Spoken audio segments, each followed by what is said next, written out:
ꯑꯍꯥꯟꯕꯃꯛꯇꯗ ꯌꯦꯡꯕꯤꯔꯕ ꯃꯌꯥꯝꯕꯨ ꯃꯅꯤꯄꯨꯔꯤ ꯋꯥꯔꯤ ꯇꯥꯃꯤꯟꯅꯁꯤ ꯌꯨꯇ꯭ꯌꯨꯕ ꯆꯦꯅꯦꯜꯒꯤ ꯃꯥꯏꯀꯩꯗꯒꯤ ꯇꯔꯥꯝꯅ ꯑꯣꯛꯆꯕꯒ ꯂꯣꯏꯅꯅ ꯅꯣꯂꯨꯛꯅ ꯈꯨꯔꯨꯝꯖꯔꯤ ꯂꯦꯞꯄ ꯂꯩꯇꯅ ꯍꯥꯞꯆꯔꯤꯕ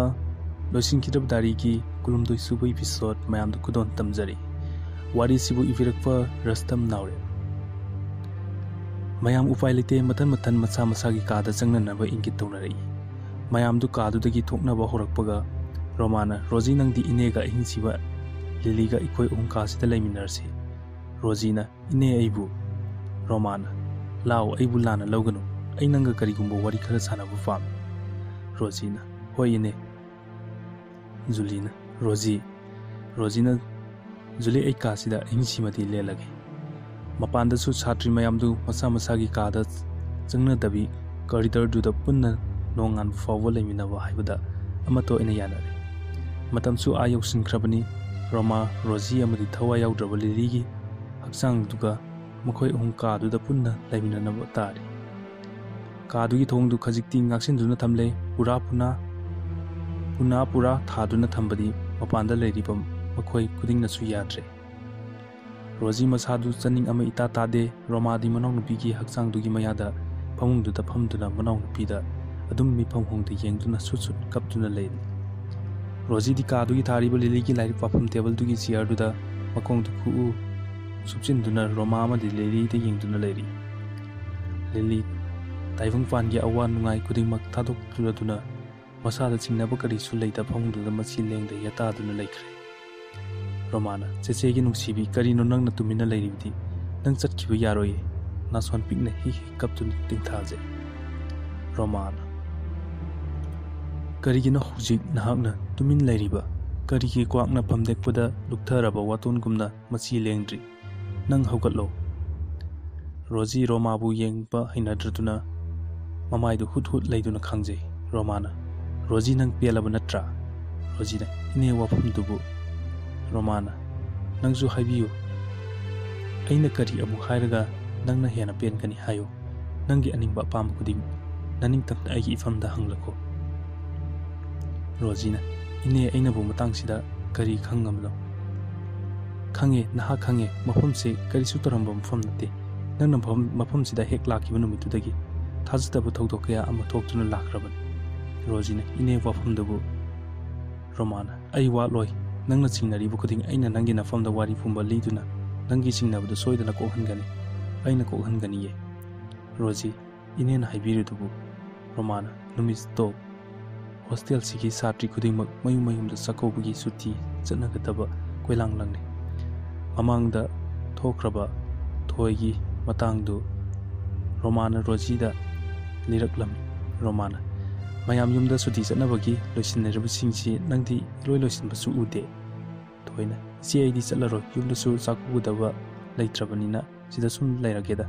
ꯔꯣꯃꯥꯅ ꯍꯣꯏꯗ ꯀꯩꯗꯧꯏ ꯍꯥꯏꯒꯦ ꯍꯌꯦꯡ ꯆꯥꯛꯀꯧꯕ ꯅꯨꯃꯤꯠꯇꯗꯤ ꯂꯤꯂꯤꯒ ꯑꯩꯈꯣꯏ ꯑꯍꯨꯝꯗꯁꯨ ꯉꯥꯏꯍꯧꯔꯕꯅꯤꯅ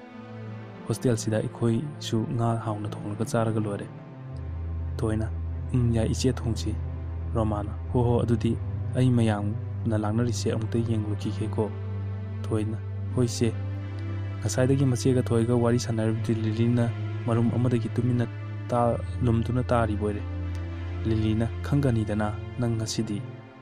ꯍꯥꯏꯔꯗꯨꯅ ꯆꯥꯛꯁꯪꯗ ꯉꯥ ꯊꯣꯡꯕꯗꯣ ꯍꯥꯎꯅ ꯈꯨꯕꯥꯡ ꯊꯟꯅ ꯍꯨꯛꯇꯨꯅ ꯂꯤꯂꯤ ꯃꯥꯒꯤ ꯀꯥꯗ ꯄ꯭ꯔꯞ ꯆꯪꯂꯛꯇꯨꯅ ꯃꯥꯒꯤ ꯐꯣꯟꯗꯨ ꯕꯤꯀꯤꯗ ꯗꯥꯏꯜ ꯇꯧꯁꯤꯜꯂꯤ ꯕꯤꯀꯤꯅ ꯍꯜꯂꯣ ꯂꯤꯂꯤ ꯀꯝꯗꯧꯔꯦ ꯂꯤꯂꯤꯅ ꯑꯩꯅ ꯄꯥꯝꯖꯕꯗꯨ ꯊꯣꯛꯂꯦ ꯅꯪ ꯍꯧꯖꯤꯛ ꯀꯗꯥꯏꯗ ꯂꯩ ꯕꯤꯀꯤꯅ ꯀꯩꯒꯤꯅꯣ ꯀꯔꯤ ꯍꯥꯏꯅꯤꯡꯉꯤ ꯂꯤꯂꯤꯅ ꯕꯤꯀꯤ ꯉꯁꯤꯁꯦ ꯅꯨꯃꯤꯠ ꯌꯥꯝꯅ ꯐꯕ ꯍꯥꯏꯕꯗꯨ ꯑꯣꯏꯔꯦꯍꯦ ꯏꯁꯣꯔꯅ ꯑꯩꯒꯤꯗꯃꯛꯇ ꯄꯤꯕꯤꯕ ꯕꯤꯀꯤꯅ ꯀꯩꯅꯣ ꯅꯪꯅ ꯍꯥꯏꯔꯤꯗꯣ ꯂꯤꯂꯤꯅ ꯑꯃꯗꯨ ꯅꯪꯅ ꯑꯗꯨꯛ ꯌꯥꯝꯅ ꯄꯥꯝꯖꯕꯗꯣ ꯕꯤꯀꯤꯅ ꯑꯗꯨ ꯀꯩꯗꯧꯔꯕ ꯂꯤꯂꯤꯅ ꯍꯣꯁꯇꯦꯜꯁꯤꯒꯤ ꯁꯥꯇ꯭ꯔꯤ ꯂꯣꯏꯅ ꯃꯌꯨꯝꯗ ꯁꯨꯇꯤꯒꯤꯗꯃꯛ ꯆꯠꯅꯈ꯭ꯔꯦ ꯃꯊꯟꯇ ꯉꯥꯏꯍꯧꯔꯦ ꯕꯤꯀꯤꯅ ꯑꯁ ꯑꯗꯨꯗꯤ ꯇꯥꯡꯅ ꯐꯪꯕ ꯇꯥꯟꯖꯥꯅꯤꯍꯦ ꯀꯝꯗꯧꯅꯤ ꯂꯤꯂꯤꯅ ꯀꯝꯗꯧꯕ ꯍꯥꯏꯕꯕꯨ ꯃꯥꯕꯨ ꯉꯁꯤ ꯂꯣꯏꯁꯤꯟꯈꯤꯕ ꯑꯁꯤꯅꯤ ꯑꯩꯅ ꯄꯥꯝꯂꯤꯕ ꯕꯤꯀꯤꯅ ꯀꯨꯏꯔꯕꯅꯤ ꯑꯩꯅꯁꯨ ꯃꯥꯕꯨ ꯇꯥꯟꯖꯥ ꯂꯨꯝꯂꯛꯄ ꯑꯗꯨꯕꯨ ꯉꯁꯤ ꯃꯥꯒꯤ ꯅꯨꯃꯤꯠ ꯁꯨꯔꯦꯗꯅ ꯉꯁꯤꯗꯤ ꯀꯅꯥꯅ ꯃꯥꯕꯨ ꯑꯩꯒꯤ ꯈꯨꯠꯇꯒꯤ ꯀꯟꯕꯤꯒꯗꯕ ꯌꯦꯡ ꯇꯥꯔꯦꯗꯅ ꯔꯣꯃꯥꯁꯨ ꯃꯈꯣꯏ ꯀꯥꯗꯨꯗ ꯆꯪꯂꯛꯄꯗ ꯂꯤꯂꯤ ꯐꯣꯟꯗ ꯋꯥꯔꯤ ꯁꯥꯗꯨꯅ ꯂꯩꯔꯝꯕꯗꯨ ꯃꯥꯁꯨ ꯊꯣꯡꯖꯤꯟ ꯃꯌꯥꯗꯨꯗ ꯉꯥꯏꯍꯥꯛ ꯄꯜꯂꯤ ꯔꯣꯃꯥꯅ ꯃꯥꯅ ꯁꯥꯔꯤꯕ ꯋꯥꯔꯤꯁꯤꯗꯤ ꯃꯑꯣꯡ ꯑꯃꯅꯤꯅ ꯁꯣꯏꯗ꯭ꯔꯦ ꯃꯁꯤ ꯀꯔꯤꯒꯨꯝꯕ ꯈꯔꯗꯤ ꯁꯣꯏꯔꯔꯣꯏ Roma magi kada phut changsil Lily su masiada yenglaktuna Lily na Vicky soiba yade adugo wafum se sumlagi nakoi ahumga aikoi aniga khaktani khangnariba ai kona taroklage thamme Romana kari wari no Vicky ga Lily na se aigi aningba apamba se phangdaba yade Romana Lily asuk chawkraba pitribi malem si hinglibu singsigi marakta nupa mathandadi natyadana Lily na madu phana oiduna so ainungsibu se lengdabane Romana madudi pangdabagi wangangni oiba yaroi nang magi wakan thadu madu tata tangdu leita funsi habdo phangani Lily Lily na ai kana amata su tawaisina haksangsibu thadokchpa makaidi hanna yenglaro ras aigi oigani ma ai khaktagi oidabsu yaro Romana Lily nang se angang san nutrabane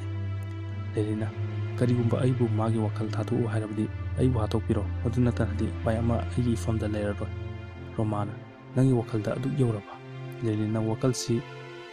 kaknate chese ai magi damok thawai thabu sungangbani Romana adu nang aigi damok karisu khantre asinatra Lily na se masi aigi apambaduni Romana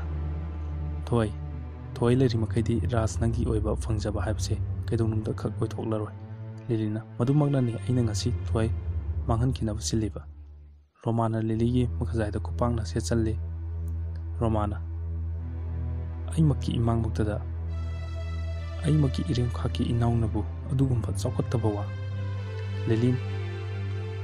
na masi aigi afambani kanna laukhatuna hare asomdana hostel dugi satri singdu mayum da chanagadawgi thoknarakle ahanna ibema dakoi bu kadai legene angang singsi loisinaraba malene Roma hautada Lily nang mapan tholakano Lily na aigi aningba pambada nakoi kanana su thengba ngamloi tamna masina swale matamdu thengjilakle satri sing amdi hostel dugi thabak inkang su nomnaba leriba nupa makoi umsu mayum da su thigi loina chanakre thoi magi kada phone da wari saduna leri kanadano haibadi kanana su khangde Lily su thoi bu ko mathakta kakalai thoina phone da wari saduna leibudu thongjin marumdagi haipet tai adubu kanagano wari kari wari saribano lungsin pangkhangdre Lily na thoi makhada kumlasi thoina Lily do onsin hoi yaye kumlasi amuksu phone du aina kona taroklage thoi phone du thamle makhada saksungdu da makoi ohum numidang dugi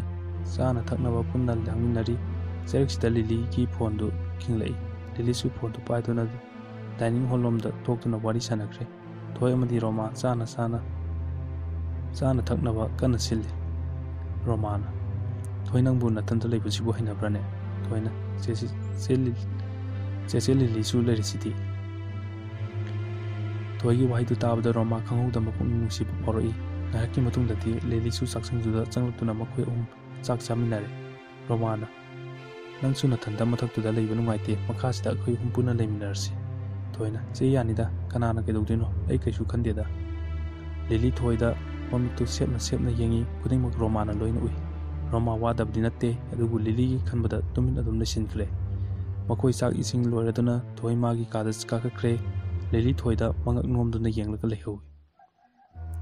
Romana manaw pigi matawdu tumin yengli Romana Lily kumde masiana kauribdu amukasu Romana Lily na kaino kari haningbagino Romana Lily nangse ima babana pisak pikna hundolombagni Lina adu kedorage Romana ima duna nangse ikut paiduna sinarambani nehe Lily na as aikoi segi hauna bisum Romana chechegi nungsibi nangbu amukta di chechena hairibsi yaw kedorage Lily na aidi lekhibo wada hongaroi aina aigi apambada pangthoktana ai kaidonungda khaktokloi Romana nangbu karam thoklakaba Lily se kanade mi kanamtuda haidoktraga loire ikoina toribusingbu kanana khangdino se matangda nang yawbiyo haide aina phanabadum sinkhragadabani Roma manaw nupida yengduna madom prok saksai Lily su kadaktuda pukakutuna magi kada sangkre Roma su madom haipong khangda manaw nupigi matung induna hoi kada sangkre asomdana thoi magi kada mathanta tumin larik pari jeraksida mapanda gate hangbagi khonjan ama taki thoina adudagi thoi larik parambadagi chaplepi thoina kanano ne hojikta gate hanglesibo kana lakujano ne numidangsida thong thilak kibagi ngahak leraga Lily gi phone tu incoming call ama lai Romana manau nupi Lily da munna yengduna Romana Lily kanano Roma di ngasai Lily na saki wari duga thilakiba thongdugi makhonga masadu eta phangkhangkidre Lily na khoi ohumni Romana adu kanano nungtang sida karino Lily na matang si roglabdi se kara sutamin leibiro Lily na hello ai thoraglage Romana Lily phone du thamlaga machena kauri budu tadana kadudigi mapan thokre Roma su manau nupibu khambadi ngamjada thong masidudagi manau nupida chepta yengduna lehori Lily na ketu hangtukle tumin makhon thonghanda ketu da saramba nongsagum makhoi ohum leptuna leirami Lily na makhoi ohum bu hostel du da puslaktuna corridor du da wari khara tumina sanari cherak sida mase Roma thoraktuna Romana nakoi masim mafam sida kedau lakno han from mafam si hostel ne Lily na ekoi si kangjatana haribane nakoi kaisu khangano Romana Lily na che makoi biki mahes amadi sanjay ai ki damak iteng pangbi bu lakune Romana Lily nangna aina harib si taw nangi damak aina pang bangam loi da mating leite nangna pangthoke honarib se asumba thong amadi natte Lily na che ai kana ki su wataro roi kana de biki mathak kar se adudagi makoi ohum istiar du da ka ba horakle Roma di masadu gyan men ama takidre karino manau no pina tawri su khalubda adu masu manau no pibu atuki matik luina tawjamna mana manau no pi Lily bu thingbadi ngamkidre makoi mari su first floor di yorkle Roma su wadi ngangda tumin makoi ki matung ina duna tabli stiar du da karakli thoina kana tinga sidi mano ina phone torok ai ngairagi siara ka thoi lari tu khumjali mikup sida magi ka gi thong du kokok thilai thoi iramli bu dari du phut kumjuna thong du hangtokpaga wari si makamu hapsarake haibulona mayambu abukana Manipuri Wari Taminnasi YouTube